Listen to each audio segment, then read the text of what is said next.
Blessings Book 2. Today I am resurrecting a tag for teachers. I did one earlier for expatriates, and I think many of them are teachers, and so I'll try to tag them again. This one was originally done by Bill Rutenberg, and I believe it's one of two that he did about teachers. I preferred this one, called the Teacher Hat Book Tag. It has 8 prompts, being the sort of 8 functions of a teacher, I guess, or 8 of the functions of a teacher. The first is Information Giver, a book that has world building. Now, I always insist upon this, that every book has world building. I live in Bangkok. My Bangkok is not at all anybody else's Bangkok. So when I describe this Bangkok, I'm building that world up for you in all of its limits. So today I want to talk to you about Kurt Vonnegut. I think he builds a particularly coherent worlds, not coherent, but they're incoherent in a way, but he has a style all his own. All of his books build these incredible worlds just to knock them down. He's a very dystopian author, as infamously, I guess. But anyway, probably my favorite is Cat's Cradle. So to give you an idea, that's the one where it's all destroyed by Ice 9. But to give you an idea of the building parts of it, I remember the Bergsonism in one of the religions they invented. In that book, he invented a religion called Bergsonism, where people lay feet to feet, with their soles of their feet touching, and other rituals such as that are just charming. So Kurt Vonnegut is a some would say sci-fi author, but anyway, he's a literary author who's great at world building. But all genres do world building. Okay, 2 is a skills developer. This is to describe your ideal reading situation. I'm going to go a little blue here, maybe shock a few of you, but back when I was married, we used to read to one another, help each other fall asleep. Depending who was having trouble falling asleep, the other would read. But sometimes we might be feeling a little frisky, and someone would sort of try to interrupt the other's reading, and sometimes this could be quite protracted and quite enjoyable, heightening both the reading and the other activity, I would say. So that was something that sprung to mind, and I just couldn't force it back out of the memory banks. So I thought I would risk it all and share with you. That is, I don't know if my ideal reading situation, but certainly an enjoyable one. Number 3 is a counselor. Yes, as teachers, we are counselors. So this is to name a book that displays a lot of empathy. For this one, I thought of The Well of Loneliness. Radclyff, I think, is the author. It's sort of one of the first lesbian novels about lesbian coming to terms with their lesbianism.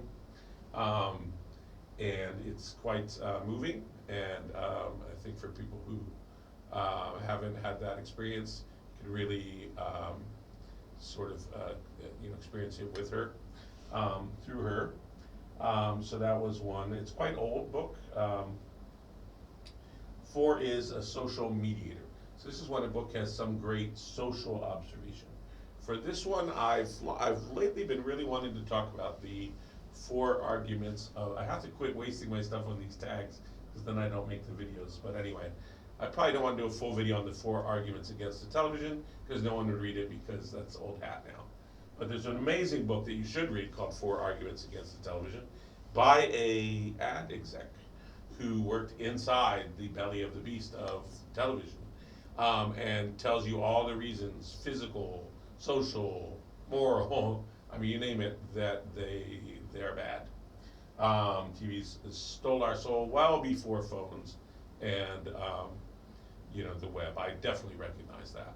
In fact, there was a great prescient movie called The End of the World by Wim Wenders, in which they have these machines that they can see their dreams, and everybody becomes fascinated by these machines. It was really prescient about all of this happening. So yes, now that we have these portable, of course, it's gone up to an extra level. And of course, TV is no longer shared. Each is its own programming. We're all in our own little world. So I would like to see someone write the 4 arguments against the phone, or against the web, or against AI, or whatever it is. that we need for our future, but that hasn't been written yet, so I hearken back to the 4 arguments against intelligence. Still very, very worth reading. 5 is Data Analyst.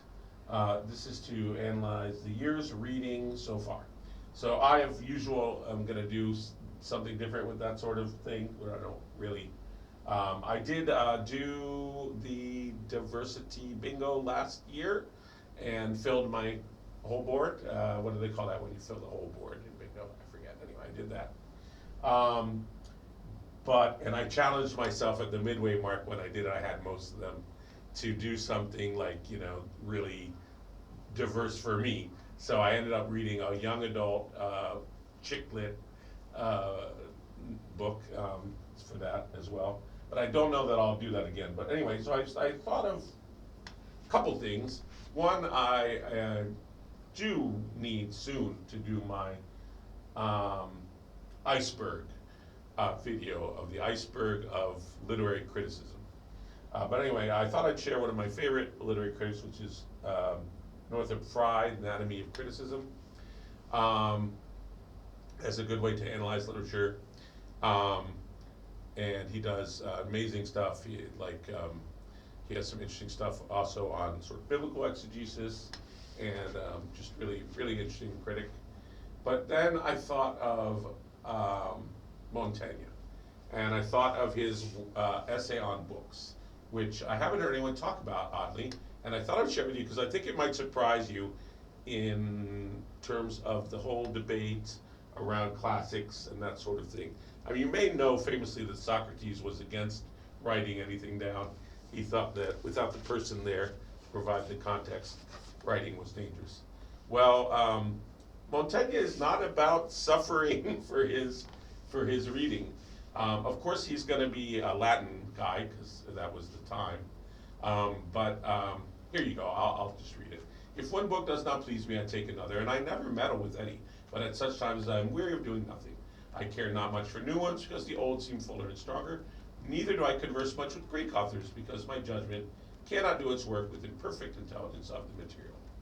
Among books that are pleasant of the moderns, Boccaccio's Decameron, Rabelais, and the Basia of Johannes Secundus, if those may be ranged under the title, are worth reading for amusement. Well, as much as I love the Decameron and Rabelais, I've got to check out this Basia of Johannes Secundus. Now, as the Amadis and such kind of stuff, those would be the flowery, chivalric stuff that sent Don Quixote around the bend. They have not the credit of arresting even my childhood, and I will moreover say, whether boldly or rashly, that this old heavy soul of mine is now no longer tickled with Ariosto, no, nor with the worthy Ovid. His facility and inventions, with which I was formerly so ravished, are now of no more relish, and I can hardly have the patience to read them. I agree with them on Ariosto, unless you're really into sort of battles. But Ovid, I still love Ovid. It goes on to talk about when I find myself disgusted with Plato's Astyochus, or as a work with due respect, such an author be it spoken without force, my judgment does not believe itself, is not so arrogant as to oppose the authority of other famous judgments. Basically, he says he holds himself in error, but sticks to his guns of his opinion and not liking it. Now, to pursue the business of this essay, I've always thought that in poetry, Virgil, Lucretius, Catullus, and Horace by many degrees excel the rest. And singly, Virgil in his Georgics, which I find look upon as the most accomplished piece of poetry, and in comparison of which a man may easily discern that there are some places in his Aeneids to which the author would have given a little more of the file had he had leisure. And the 5th book of the Aeneid seems to be the most perfect. I admit I only dipped into the Georgic, so I can't compare it to the Aeneid. I also love Lucan, right, the Golden Ass, and willingly read him, not so much for his style as for his own worth and the truth and subtlety of his opinions and judgments. And as for good Terence, the refined elegance and grace of Latin tongue, I find him admirable in vivid representation of our manners and movements of soul. Oh, seculum incipiens e infectum, stupid and tasteless age, he says, would not Ariosto himself say. And then he goes on to say, I think the ancients had more reason to be angry with those who compared Plautus with Terence, though much nearer the mark than Lucretius with Virgil. It takes much for the estimation and preference of Terence, father of Roman eloquence, has him so often alone of his class in his mouth. And the opinion of the best judge of Roman poets is passed upon his companion. He goes on to sort of have mixed opinions. He talks about Callus's epigrams and Martial. He has some mixed opinions about Cicero. Here we go, Plutarch. As to what concerns my other reading that mixes a little more profit with the pleasure, whence I learned how to marshal my opinions and conditions, the books that serve me to this purpose are Plutarch, since he has been translated into French, and Seneca. Both of these have notable convenience suited to my humor, that the knowledge I there seek is discoursed in loose pieces that do not require from me any trouble of reading long, of which I am incapable.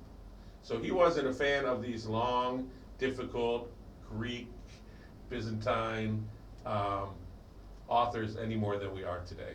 And as to Cicero, I'll end with that, his works that are most useful in my design are they that treat of manners and rules of life. He has more to say against Pluto. He speaks about Pliny as well. As to Cicero, I'm of the common opinion that learning accepted, he had no great natural excellence. He was a good citizen of a mathematical nature, as all fat, heavy men such as he usually are, but given to ease and had in truth a mighty share of vanity and ambition. And he goes on and on about Cicero for another 3 paragraphs. So there you go. He takes his literature where he likes it. In fact, at one point he says something like that. Here in the very beginning of the essay.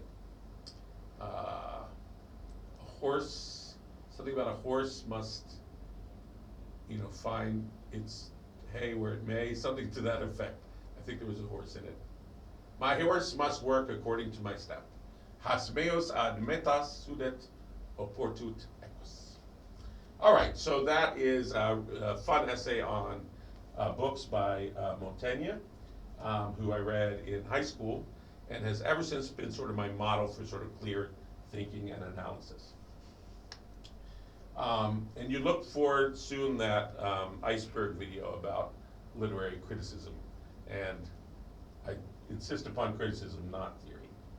Okay, improvisor. The next, number 6, Teachers Are Improvisers, a book that has an element of the absurd in it. For this I chose a Theater of the Absurd play, probably the most famous of them, which is called Bald Soprano. There is no bald soprano in the whole play. It is by Ionesco, Eugene Ionesco, who wrote in French, although he was Romanian. In fact, he was inducted into the Académie Française. And interestingly, you can tell by some of the dialogue, comme c'est curieux. He was inspired to write some of it after reading a textbook. He was trying to learn English and reading the absurd dialogues in the English learning textbook. Yes, so Ionesco's Bald Soprano. Also, La Leçon is another good one by him. Both are, or were, still playing at Théâtre La Huchette in Paris. When I saw them years ago now, they were quite amazing. Okay, Life Coach. We are life coaches. 7, Life Coach. Book that has a mentor character in it. I thought about an old sci-fi called Dr. Rat. This rat has a doctorate. He's, genius. And he's sort of teaching humans, or trying to teach humans, how to deal with increasingly insane reality. It's a sci-fi by, I had the author wrong. It wasn't who I thought it was, so I'll have to look it up again and put it down in the show notes about who the author was. Dr. Rat is one of the more interesting sci-fi books I've ever read. The next, and number 8, last, is Timekeeper. So for this one, I thought first of A Short History of the Future by Warren Wagar, who was a professor at Binghamton University when I was there, SUNY Binghamton, and offered this amazing course that I'll probably do a video about called Short History of the Future. And his book is called A Short History of the Future, and it's still worth a read, even though he wrote it before the collapse of the Soviet Union, so some of his projections were a bit off there. Another person very interesting on time is the Nobel laureate Henri Bergson. I go back and forth about how I feel about non-pure literature, non-creative literature authors winning the Nobel Prize. But I would argue that Bergson's philosophy is quite creative. You can see, for me, more than like sort of say Bertrand Russell, who also won the Nobel. He wrote, for example, about le rire, the laugh. He wrote about humor, and he wrote about time. Time and free will. It was called about durée, duration, and our only real apprehension of time as memory, consciousness, and therefore free, not determined, and sort of this fake cutting time into slices and measuring it. And he actually debated Einstein on this sort of subjective experience of time. So that's Henri Bergson, a very interesting thinker, won the Nobel Prize in, I can't remember what year now. So those are the 8 prompts. So what I will do now is I will try to figure out which of you are still teachers, or I'm going to make my best guess that you are teachers. If you're not, and I tag you, apologies. Or if you had previously been a teacher, of course, that also works. You might want to do this old prompt. So I'll nominate some of you down below in the show notes. Thank you.